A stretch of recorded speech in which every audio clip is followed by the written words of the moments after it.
પરંપરાગત નૃત્ય કરતા આદિવાસીઓ ભાગ લઈ રહ્યા છે સાંસ્કૃતિક મહાસંમેલનમાં। નર્મદાના સાગબારાના ટાવલ ગામે યોજાઈ છે આ ઉજવણી।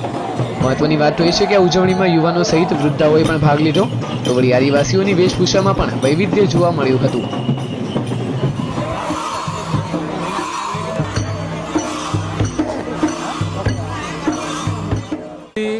સમાજ જે છે તે પહેલેથી આ રીતે જીવતો અને રહેતો આવ્યો છે, તો આ આદિવાસી સંસ્કૃતિને આદિવાસી સમાજ જ ભૂલતો જઈ રહેલો છે। સમાજમાં જે અત્યારે તિરાડ પડી રહેલી છે તે તિરાડને જોડવાના પ્રયત્નો આ બધા આયોજનોથી આદિવાસી એકતા પરિષદ છેલ્લા 18 વર્ષથી કરી રહેલું છે। અહીં આદિવાસીઓએ નાચગાનની સાથે અલગ અલગ કરતબો પણ દેખાડ્યા, तो बड़ी विविध प्रकार नृत्य करी सब कोई ने मंत्रमुग्ध कर्या।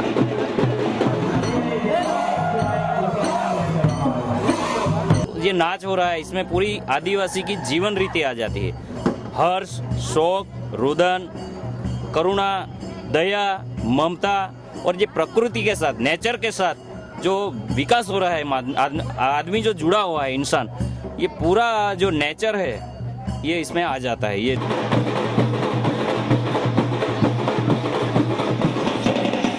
લોકનૃત્ય એ આદિવાસીઓના જીવનમાં વણાઈ ગયેલું હોય છે, ત્યારે હોળી જેવા મુખ્ય તહેવારમાં કોઈ કેવી રીતે બાકાત રહી શકે? શૈલેષ માલી, TV9, નર્મદા।